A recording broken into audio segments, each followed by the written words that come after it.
سيدنا ونبينا ومولانا محمد وعلى آله وصحبه أجمعين. الحمد لله وحده والصلاة والسلام على من لا نبي بعده. أعوذ بالله من الشيطان الرجيم. بسم الله الرحمن الرحيم.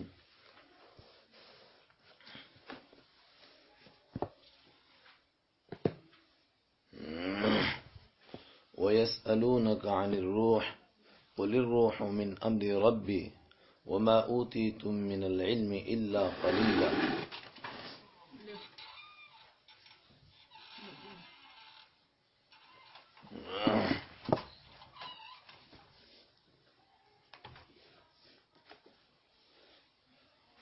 آج 1441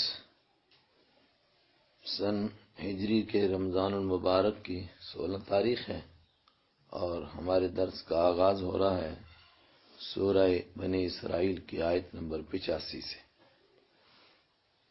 حضرت رحمت عالم صلی اللہ علیہ وسلم مکہ کے لوگ حضرت رحمت عالم صلی اللہ علیہ وسلم کو مکہ کے لوگ کس طرح تنگ کرتے تھے اس کی ایک مثال ہے. آپ سے مختلف موقعوں پر سوالات کرتے تھے، یہودیوں سے پوچھ کر، عیسائیوں سے پوچھ کر، اور اس کے پیچھے مقصد یہ نہیں تھا کہ تحقیق کر کے ایمان قبول کریں، بلکہ مقصد یہ تھا کہ ایسا سوال کریں تاکہ یہ جواب ہی نہ دے سکیں. چنانچہ انہی میں سے ایک سوال ہے یہاں.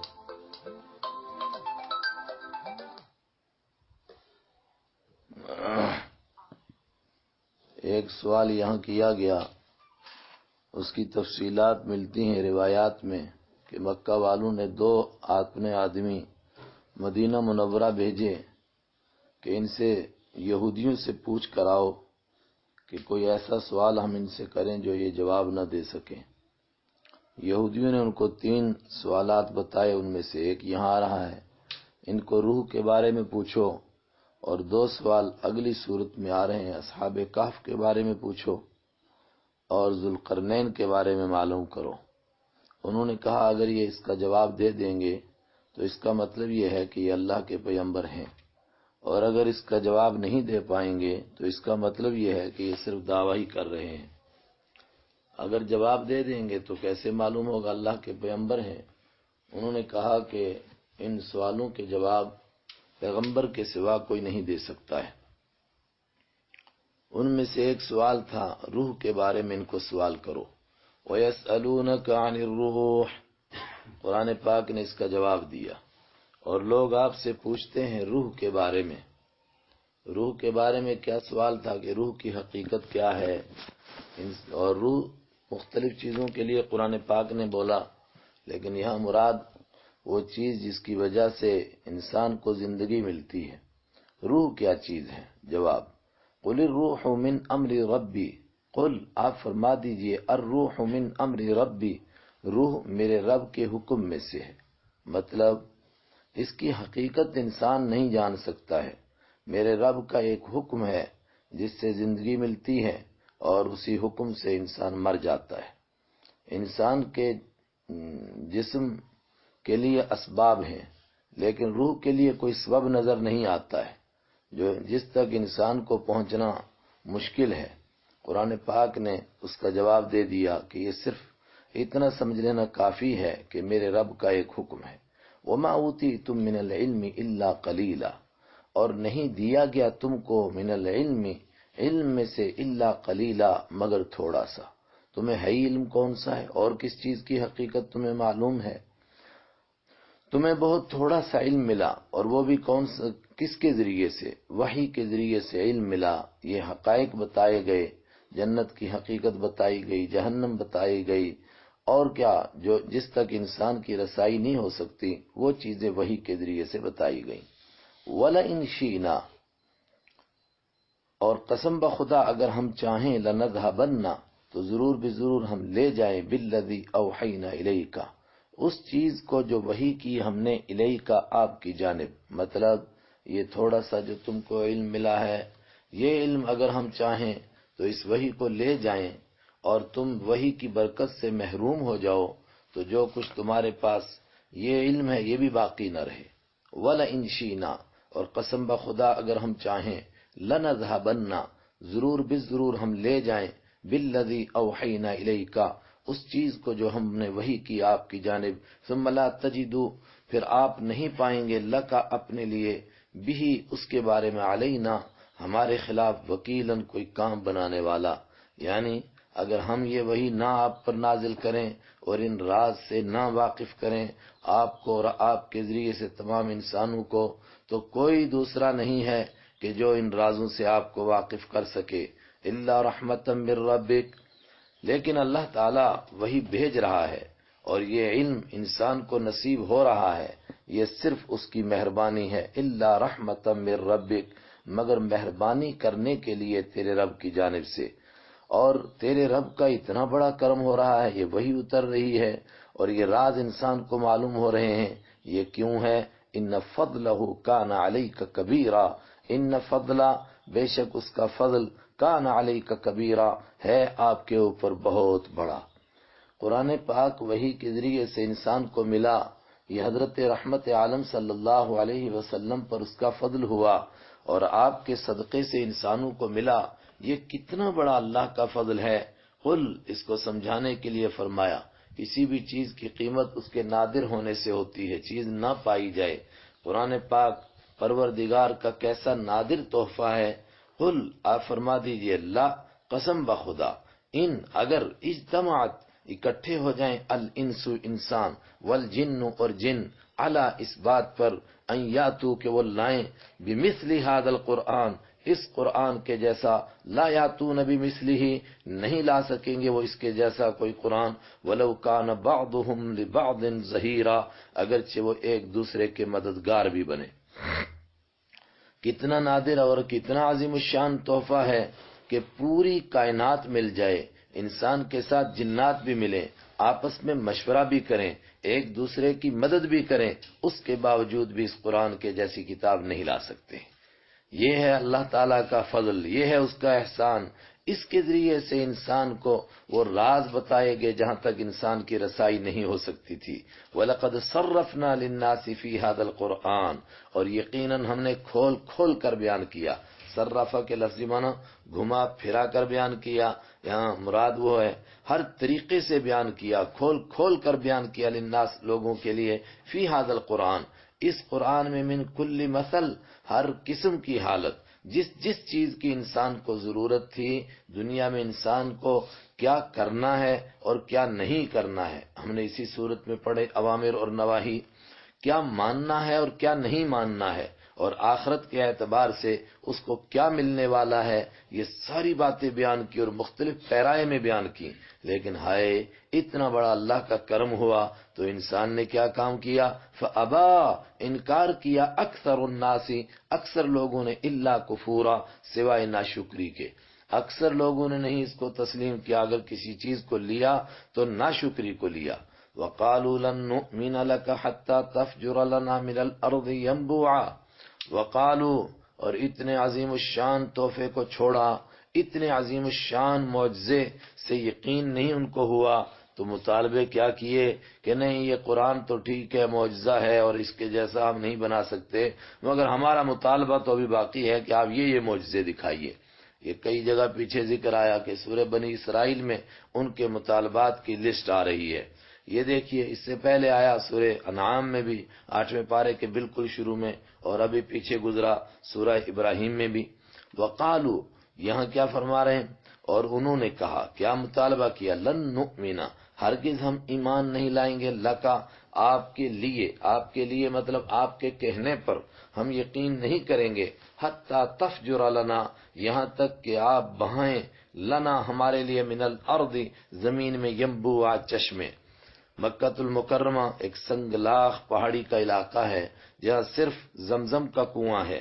ان کا مقصد کہ اس کو ہموار میدان بنا دو، پہاڑوں کو ہٹا دو، جیسے ابھی پیچھے گزرا، تو پھر اس میں چشمے جاری کر دو جس طرح دوسرے علاقوں میں چشمے ہوتے ہیں۔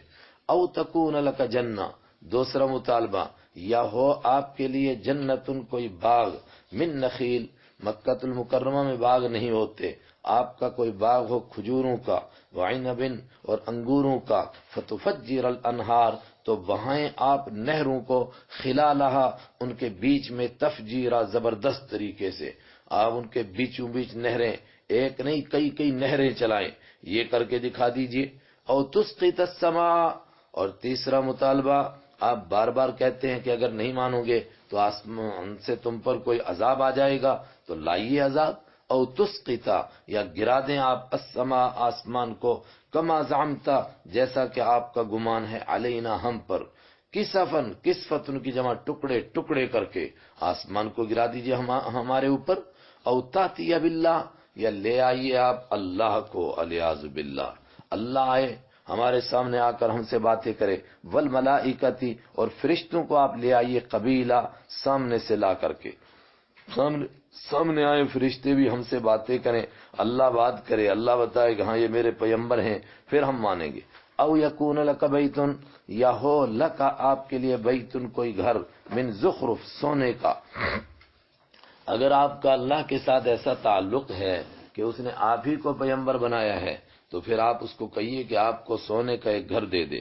او ترقا فی السماء، یا یہ ہے کہ ترقا آپ چڑھ جائیں، فی السماء آسمان میں، ولن نؤمن، اور یاد رکھیے کہ صرف آسمان کے چڑھنے پر ہم نہیں ایمان لائیں گے، ولن نؤمن، اور ہرگز ہم نہیں یقین کریں گے، لرقیے کا، آپ کے چڑھنے کا، آپ کے چڑھنے کی وجہ سے ہم نہیں ایمان لائیں گے، حتی تنزل علینا، یہاں تک کہ اتاریں آپ علینا ہم پر، کتابن کوئی ایسی کتاب، نقرأہ جس کو ہم پڑھیں۔ اسی کو سورہ انعام کے شروع میں فرمایا تھا کہ اگر ہم ان کو کوئی کتاب بھی دیں اور یہ اس کو ہاتھوں سے چھو کر بھی دیکھیں تب بھی نہیں مانیں گے۔ کتاب سے ان کی کیا مراد تھی؟ بعض حضرات کہتے ہیں کہ مراد ہے کہ جس طرح آپ کے اوپر قرآن اترتا ہے اس طرح ہم سب کے لیے ایک ایک کتاب لے کر آئیے، یا بعض لوگوں نے کہا کہ نہیں ہمارے نام پر چٹھی لکھوا کر کے لائیے۔ اور تیسرا پیچھے ہم پڑھ چکے ہیں سورہ حجر کے بالکل شروع میں، آسمان پر بھی اگر آپ چڑھیں گے، بلکہ یہ خود چڑھیں گے، دن دہاڑے چڑھیں گے، تب بھی نہیں یقین کریں گے۔ قل سبحان ربی، ان تمام مطالبوں کا جواب آپ فرما دیجئے سبحان ربی، پاک ہے میرے رب کی ذات۔ اس کا پاک سے کیا تعلق ہے؟ یعنی یہ اللہ کے کام ہے، تو اگر کوئی دوسرا کرے گا تو کیا وہ اس کی خدائی میں شریک ہوگا؟ وہ تو شرکت سے پاک ہے، اور یہ میرے کام نہیں۔ کیوں؟ حل کنت الا بشر الرسولا، حل کے بعد اللہ آ گیا، حل کے معنی نہیں کنت میں نہیں ہوں، میں الا بشرن مگر میں ایک بشر ہوں، میں ایک انسان ہوں، رسولا جس کو رسول بنا کر کے بھیجا گیا ہے، اور بشر کے یہ کام نہیں ہے کہ وہ یہ کام کر کے دکھائے جن کا مطالبہ تم کر رہے ہو، یہ کام تو اللہ کرتا ہے، میں تو ایک انسان ہوں اور اللہ نے مجھ کو رسول بنایا ہے، اور انسان ہی اشرف المخلوقات ہے، رسول اسی میں آ سکتے ہیں۔ وما منع الناس، اور نہیں روکا لوگوں کو، ان یؤمنوا، اور فرمایا کہ سنو یہ صرف آپ ہی سے مطالبہ نہیں ہوا، آج تک جتنے انبیاء کرام آئے لوگوں نے یہی اعتراض کیا کہ آپ انسان ہیں پھر رسول کیسے ہو سکتے ہیں۔ وما منع، اور نہیں روکا، الناس لوگوں کو، ان یؤمنوا کہ وہ ایمان لاتے، اذ جا جب آ چکی ہم ان کے پاس، الہدا ہدایت، الا مگر اس بات نے روکا، ان قالوا کہ انہوں نے کہا، ابعث اللہ کیا اللہ نے بھیجا ہے، بشرن کسی انسان کو، رسولن رسول بنا کر۔ ہر دور کے اندر یہی اعتراض ہوتا رہا کہ بشر کیسے رسول بن کے آ سکتا ہے۔ وما منع الناس لوگوں کو نہیں روکا، یہ ان کا ایک ایسا مطالبہ تھا کہ جس کی وجہ سے ان کو ایمان نصیب نہیں ہوتا تھا، ہر دور میں یہ چیز ان کو ایمان سے دور رکھتی تھی۔ قُل لَّوْ كَانَ فِي الْأَرْضِ مَلَائِكَةٌ، سارے نبی بشر تھے اور سارے نبی انسان ہو کر کے رسول تھے۔ کیوں تھے؟ جواب، قل آپ فرما دیجئے، لَوْ كَانَ فِي الْأَرْضِ مَلَائِكَةٌ اگر ہوتے زمین کے اندر ملائکہ فرشتے، زمین میں فرشتے ہوتے اور فرشتوں کو تبلیغ کرنی ہوتی، نوری مخلوق ہوتی، تو پھر فرشتے بھی نوری آتے، یمشون وہ فرشتے چلتے ہوتے زمین میں، مطمئنین اطمینان سے، ان کو تبلیغ کرنے کے لیے کسی رسول کی ضرورت ہوتی، لنزلنا علیہم تو ہم ضرور اتارتے ان پر، من السماء آسمان سے، ملک الرسولا ملکن کسی فرشتے کو، رسولن رسول بنا کر، لیکن دنیا میں انسان رہتے ہیں تو جو دنیا میں ان کو تبلیغ کرنے کے لیے آئے گا وہ ان کا ہم جنس ہونا چاہیے، تاکہ وہ اس کی سے بات اچھی طرح سمجھ سکیں، اور وہ انہی چیزوں کی ضرورت ہو اس کو جن کی ضرورت انسانوں کو ہوتی ہے، تاکہ وہ انسانوں کو کہے کہ میں تمہاری طرح کا انسان ہوں، مجھے بھی ان چیزوں کی، کھانے کی، پینے کی، اولاد کی، ان سب چیزوں کی ضرورت ہے، مگر اس کے باوجود میں اللہ کا نیک بندہ بن سکتا ہوں، تو تم کیوں نہیں بن سکتے؟ دونوں کی جنس ایک ہونی چاہیے۔ اگر دنیا میں نوری مخلوق فرشتے ہوتے تو اللہ بھی نوری مخلوق کو رسول بنا کر بھیج دیتا، جب دنیا میں خاکی مخلوق انسان ہیں تو پھر رسول بھی انسان بنیں گے۔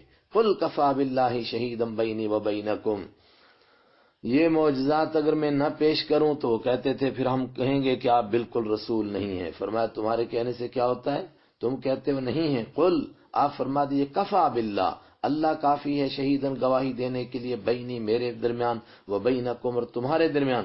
اللہ گواہی دے رہا ہے کہ میں رسول ہوں اور تم کہو کہ نہیں ہوں، تو تمہارے کہنے سے کیا ہوگا؟ انہ کان بعبادہ، بے شک ہے اللہ اپنے بندوں کے بارے میں، خبیرن پوری خبر رکھنے والا، بصیرن پورا پورا دیکھنے والا۔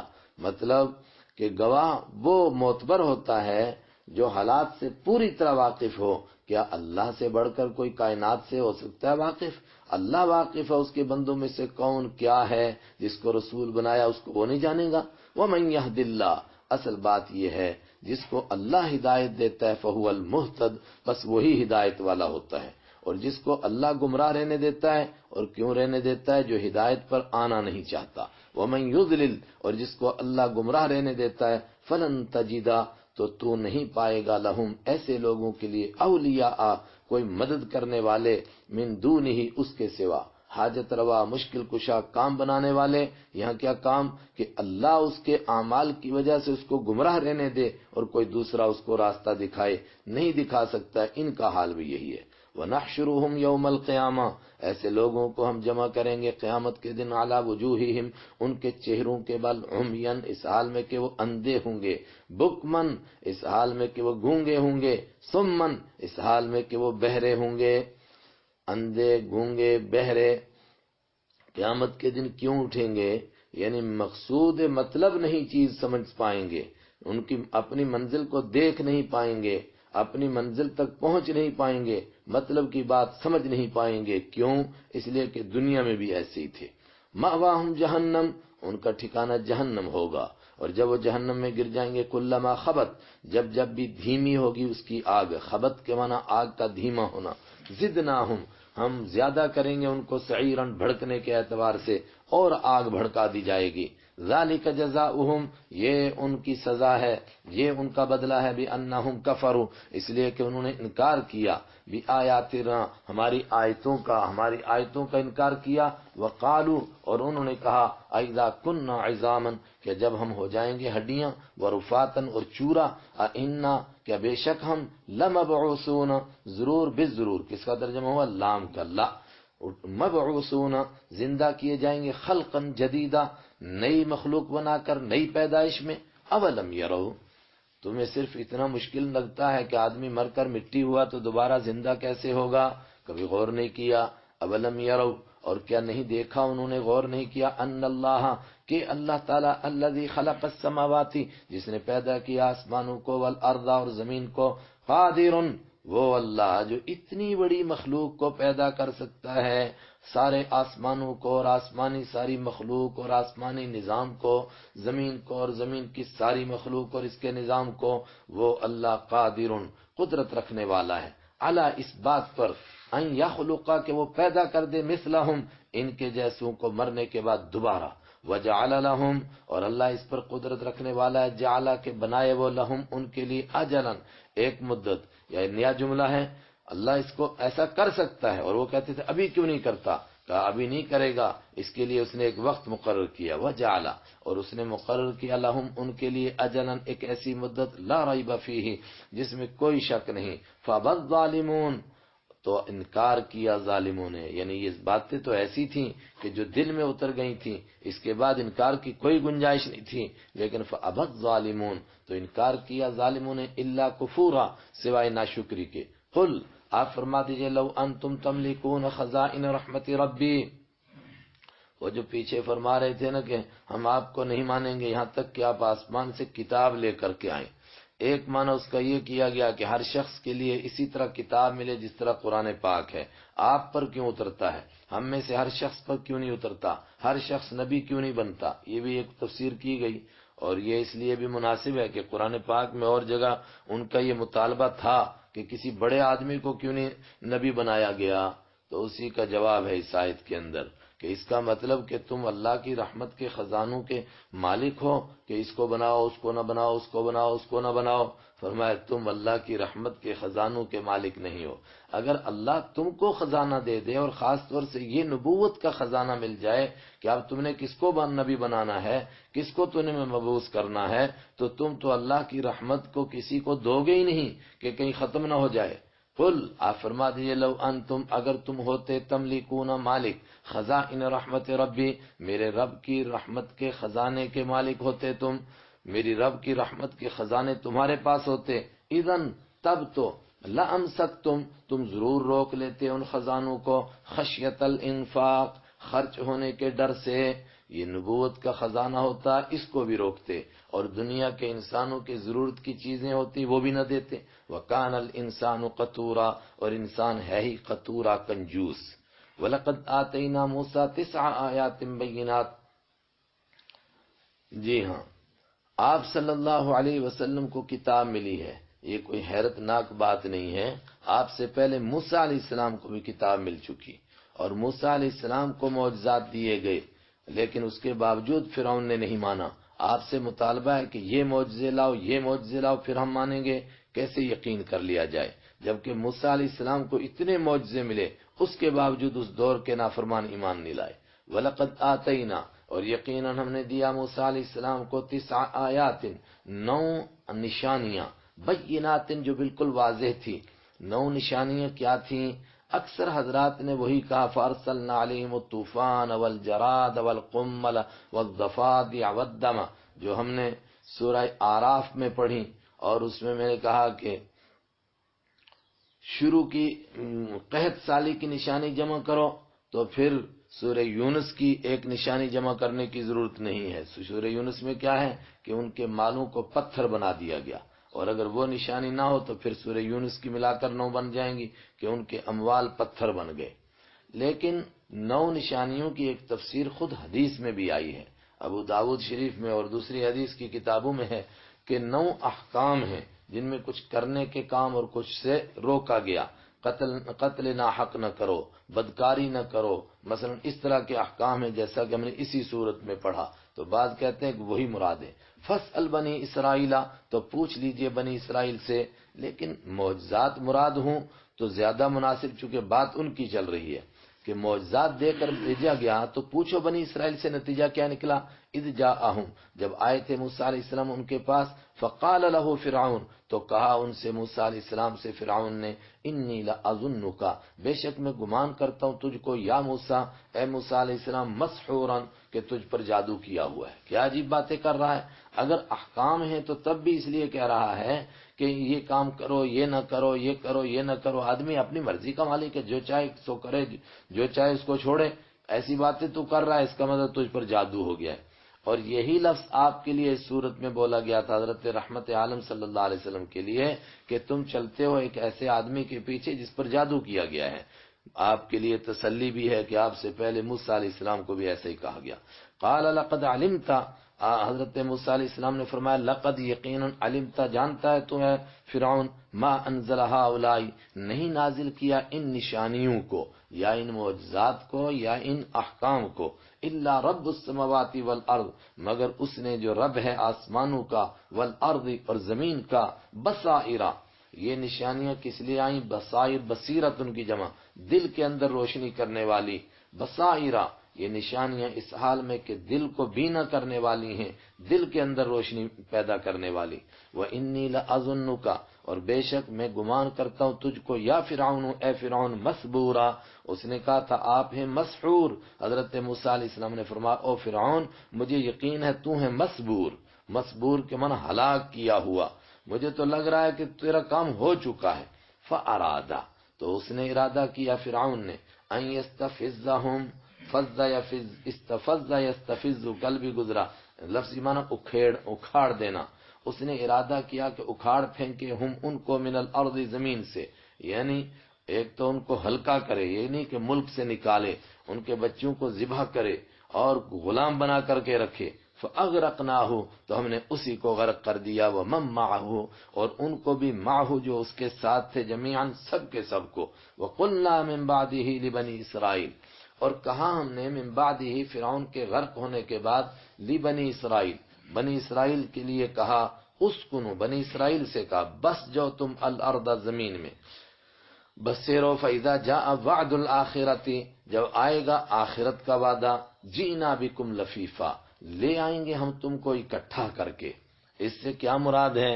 99% مفسرین کہتے ہیں کہ مراد ہے جب آخرت کا وقت آئے گا تم سب کے سب محشر کے میدان میں جمع ہوں گے اور پھر تمہارا حساب کتاب ہو جائے گا کہ تم نے موسیٰ علیہ السلام کے بعد دین پر کیسے عمل کیا۔ بہت تھوڑا سا طبقہ کہتا ہے کہ نہیں، وہی جو سورت کے شروع میں آیا تھا کہ تم 2 مرتبہ بہت سرکشی کرو گے اور پھر میری طرف سے تم پر 2 بار عذاب آئے گا، تو اسی میں نے عرض کیا تھا کہ ایک طبقہ کہتا ہے کہ یہ 2 مرتبہ کے وعدے آگے ہونے والے ہیں، انہی میں سے وہ کہتے ہیں جب دوسرا وعدہ آئے گا، یہ قیامت کے قریب آئے گا تو ہم تم کو اکٹھا کر کے لے آئیں گے۔ کہاں اکٹھا کریں گے؟ تو وہ طبقہ کہتا ہے کہ ان کو پھر فلسطین میں اکٹھا کیا جائے گا۔ کیوں؟ یہودیوں کی شرارتوں کی وجہ سے مختلف دوروں میں ان کو بکھیرا گیا، یہاں تک کہ آج سے صرف 1 صدی پہلے تک پوری دنیا میں یہ اس طرح بکھرے ہوئے تھے کہ ہر شہر میں بس چند گھرانے، ہر شہر کے اندر چند گھرانے، پھر اچانک ان کو اکٹھا کیا جانے لگا فلسطین کے اندر اور ان کی ایک مملکت وجود میں آئی۔ تو وہ طبقہ کہتا ہے کہ اس آیت میں اس کی پیشن گوئی ہے کہ ہم تم کو قیامت سے پہلے اکٹھا کر کے لائیں گے تاکہ حضرت عیسیٰ علیہ السلام کو تمہیں نمٹانا آسان ہو، ورنہ وہ تمہیں کہاں تلاش کرتے پھریں گے۔ اس لیے کہ حدیث میں صحیح روایات میں ہے کہ حضرت عیسیٰ علیہ السلام جب تشریف لائیں گے اور ان کے مقابلے میں دجال اکبر آئے گا تو یہودی اس کا ساتھ دیں گے اور یہودی ہی اس کے سب سے بڑے فوجی ہوں گے۔ حضرت عیسیٰ علیہ السلام جب دجال کو قتل کر دیں گے پھر ان کے قتل کا نمبر آئے گا۔ حدیث میں ہے کہ یہ پتھر کے پیچھے چھپیں گے تو پتھر آواز دے گا کہ اے عیسیٰ علیہ السلام یہ اللہ کا دشمن یہاں چھپا ہوا ہے۔ اگر درخت کے پیچھے چھپیں گے تو درخت آواز دے گا اور کوئی ان کو درخت پناہ نہیں دے گا سوائے غرقد کے درخت کے۔ خود یہودی ان باتوں کو مانتے ہیں۔ آج وہ شہر بس گیا جس میں آپ صلی اللہ علیہ وسلم نے فرمایا کہ لد نام کا شہر ہوگا، اس کے گیٹ پر دجال قتل ہوگا، تو لد نام کا شہر آج بنی اسرائیل میں ہے، وہ اسرائیل میں ہے، اور اس میں کثرت کے ساتھ یہ غرقد کے درخت لگاتے ہیں۔ اس تفسیر کا ایک حوالہ ہم نے پڑھا کہ حضرت قتادہ رحمہ اللہ تعالی نے بھی یہ تفسیر کی ہے، لیکن مجھے ابھی تک اس کا حوالہ نہیں ملا۔ میں نے یہ تفسیر ذہن میں تو آتی تھی لیکن ایسی بات کہنے کی ہمت نہیں ہوتی تھی، لیکن سب سے پہلے الداعی میں ایک مضمون چھپا تھا ایک عرب عالم کا، ان سے سنا، اس کے بعد مولانا سرفراز خان صفدر کے بیانوں میں اس کو تفصیل سے سنا۔ وَبِالْحَقِّ أَنزَلْنَاهُ اور حق کے ساتھ ہی ہم نے اس قرآن کو نازل کیا، وَبِالْحَقِّ نَزَلَ اور حق کے ساتھ یہ قرآن نازل ہوا، وَمَا أَرْسَلْنَاكَ إِلَّا مُبَشِّرًا اور سورت ختم ہوئی۔ اس کا نچوڑ کیا نکلا؟ یہ قرآن ہم نے نازل کیا، حق کے ساتھ اترا، اور جن چیزوں کا یہ مطالبہ کر رہے ہیں وہ پورے کرنا آپ کا کام نہیں، آپ کا کام ہے وَمَا أَرْسَلْنَاكَ اور ہم نے نہیں بھیجا آپ کو إِلَّا مُبَشِّرًا مگر خوشخبری دینے والا بنا کر، وَنَذِيرًا اور آگاہ کرنے والا، وَقُرْآنًا فَرَقْنَاهُ اور یہ قرآن کیسا ہم نے نازل کیا؟ قرآنًا ایسا قرآن ہے، فرقناہ جس کو ہم نے جدا جدا کیا۔ یہ جدا کرنے سے مطلب الگ الگ صورتیں بنائیں، پھر صورتوں کے چھوٹے چھوٹے مضامین رکوعوں کے اوپر پورے ہوتے ہیں اور پھر صورتوں کی چھوٹی چھوٹی آیتیں، لِتَقْرَأَهُ عَلَى النَّاسِ تاکہ آپ پڑھیں اس کو لوگوں کے سامنے عَلَى مُكْثٍ ٹھہر کر کے، وَنَزَّلْنَاهُ تَنزِيلًا اور اتارا بھی ہم نے اس کو تھوڑا تھوڑا کر کے، 23 سال میں پورا کیا۔ یہ قرآن پاک کی خاص شان ہے، قرآنًا فرقناہ آیتوں میں بٹا ہوا ہے، پڑھنے میں مزہ آتا ہے، اور قاری لوگوں سے پوچھو کس کس انداز سے وہ پڑھتے ہیں، وہ جو مختلف اندازوں سے پڑھتے ہیں اس میں ان کا کمال نہیں ہے، یہ قرآن کا کمال ہے کہ وہ ایسا اللہ نے اتارا کہ اس کو مختلف انداز سے پڑھا جا سکتا ہے۔ آپ گانے والوں کو دیکھتے ہیں کہ ایک نظم کو ایک ہی طریقے سے گا سکتے ہیں، دوسرا ان کے پاس کوئی طریقہ نہیں ہوتا ہے، یہ قرآن کا کمال ہے کہ جس طریقے سے قاری حضرات چاہیں تو پڑھتے ہیں. قل آمنوا به، آپ فرما دیجئے ایمان لاؤ تم بھی اس پر، او لا تؤمنو، یا تم ایمان نہ لاؤ اے مکہ والو، اے عرب والو. اگر تم نہیں لاؤ گے تو تم تو خود اپنے آپ کو ان پڑھ مانتے ہو، جن کے پاس علم ہے وہ ایمان لا رہے ہیں. ان الذین اوتوا العلم، بے شک وہ لوگ جن کو دیا گیا تھا، اوتو دیا گیا تھا، العلم علم، من قبل ہی اس سے پہلے، اذا یتلا جب تلاوت کی جاتی ہے، علیہم ان کے سامنے، یخرون تو گر پڑتے ہیں وہ، للاذقان ٹھوڑیوں کے لیے یعنی ٹھوڑیوں کے بل گر پڑتے ہیں، سجدن سجدہ کرتے ہوئے. سجدہ آدمی پیشانی پر کرتا ہے تو ٹھوڑی پر سجدہ یہ کمال مبالغہ ہے.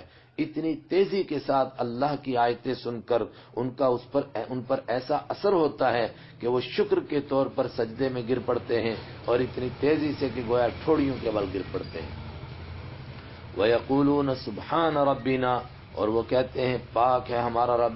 ان کان وعد ربنا، ان کے بعد لا آ رہا ہے تو ان کے معنی بے شک کان وعد ربنا ہے ہمارے رب کا وعدہ، لمفعولا ضرور بضرور پورا کیا ہوا. وَيَخِرُّونَ اور وہ گر پڑتے ہیں، للأذقان ٹھوڑیوں کے بل، یبکون اس حال میں کہ وہ رو رہے ہوتے ہیں. اور جب اور آیتیں پڑھتے ہیں، وَيَزِيدُهُمْ اور قرآن زیادہ کرتا ہے ان کو خشوعا اور زیادہ عاجزی میں، جھکنے میں. قرآن پاک ان میں عاجزی پیدا کرتا ہے، ان میں جھکاؤ پیدا کرتا ہے، اور زیادہ ان کے اندر اللہ کی خشیت پیدا ہو جاتی ہے. قل ادعوا اللہ او ادعوا الرحمن، قل آپ فرما دیجئے ادعوا اللہ. اردو کا محاورہ ہے الٹا چور کوتوال کو ڈانٹے، یعنی تھانے دار نے چور کو پکڑا، چور نے تھانے دار کا گریبان پکڑ لیا. تو نے چوری کی، محلے میں تو چوری کرنے آتا ہے. مکہ کے مشرکوں کا بھی کچھ اسی طرح کا حال تھا. جب ان کو توحید کی دعوت دی جاتی تھی تو وہ مسلمانوں کو، صحابہ کرام کو کہتے تھے کہ اصل مشرک تو تم ہو. کہا کیسے؟ کہ تم اللہ کو کبھی کہتے ہو یا اللہ، کبھی کہتے ہو یا رحمان، کبھی کہتے ہو یا رحیم. تو اللہ تو ایک ہے، یہ اتنے نام کون بلا رہے ہو؟ تو اس کا مطلب مشرک تو تم ہو. جی ہاں، قرآن پاک نے اس کا جواب دیا، فرمایا یہ اللہ ہی کے نام ہیں، مشرک تم ہو جنہوں نے اللہ کے مقابلے میں دوسرے بنائے ہیں. اللہ ہی کے ناموں میں سے مختلف ناموں کے ذریعے سے اس کو پکارا جائے، یہ شرک نہیں ہے. قل آپ فرما دیجئے ادعوا اللہ، پکارو تم اللہ کو، او ادعوا الرحمن یا پکارو تم رحمان کو. رحمان کا لفظ خاص طور سے سورہ فرقان میں ہم پڑھیں گے کہ ان کے لیے کچھ غیر مانوس تھا، ان کے بہت زیادہ معروف نہیں تھا، اس لیے وہ کہتے تھے کہ رحمان کون ہے. ایما تدعو جس نام سے بھی تدعو تم پکارو گے، فلہ الاسماء الحسنى تو اس کے لیے بہت اچھے اچھے نام ہیں. ولا تجہر بصلاتک اور آپ زور سے نہ بولیے، بصلاتک اپنی نماز میں زور سے نہ بولیے، یعنی زور سے قرات نہ کیجیے. ولا تخافت بہا اور آپ بالکل پست قرات بھی نہ کیجیے، بہا نماز میں. وابتغی اور تلاش کیجیے آپ، بین ذالک سبیلا اس کے بیچ میں راستہ. امام بخاری رحمۃ اللہ نے روایت نقل کی کہ آپ صلی اللہ علیہ وسلم مکہ کے مشرکین کے سامنے بہت زور سے قرآن پاک پڑھتے تھے. تہجد کے وقت میں کسی نہ کسی کے کان میں تو پہنچ جائے، لیکن وہ مذاق اڑانے لگے. اس پر پھر آپ نے آواز بالکل دھیمی کر دی کہ کم سے کم یہ قرآن کی مذاق تو نہ اڑائیں. تو آپ کو کہا گیا کہ نہیں، بہت زور سے بھی نہیں، بہت پست بھی نہیں، بیچ کی راہ اختیار کیجئے. اور اسی سے امت نے یہ مسئلہ بھی نکالا، امام کو صرف اتنے زور سے پڑھنا ہے جتنے اس کے مقتدی ہوں. ایک مقتدی ہے اور پورے محلے کو قرات سنا رہا ہے، یہ بھی غلط ہے. اور بہت سارے مقتدی اور حضرت کی تکبیر بھی نہیں سنائی دیتی ہے پیچھے، یہ بھی مناسب نہیں ہے. وقل اور آپ فرما دیجئے الحمدللہ تمام تعریفیں اللہ کے لیے، الذی لم یتخذ ولدا جس نے کسی کو بیٹا نہیں بنایا، ولم یکن لہ شریک اور جس کے لیے کوئی شریک نہیں ہے، فی الملک کی بادشاہی میں، جس نے کی کوئی اولاد نہیں، بیٹا نہیں، بلکہ ولد کا ترجمہ اولاد کیجئے، چونکہ بات مکہ والوں سے ہو رہی ہے. اور ولد کے دونوں معنی، بیٹا بھی کر سکتے ہو، اولاد بھی. اولاد وہ کس کو؟ بیٹیوں کو مانتے تھے. اس کا کوئی شریک نہیں، فی الملک کی بادشاہی میں. ولم یکن لہ ولی اور نہیں ہے اس کے لیے ولی کوئی کام بنانے والا، من الذل عاجز ہونے کی وجہ سے.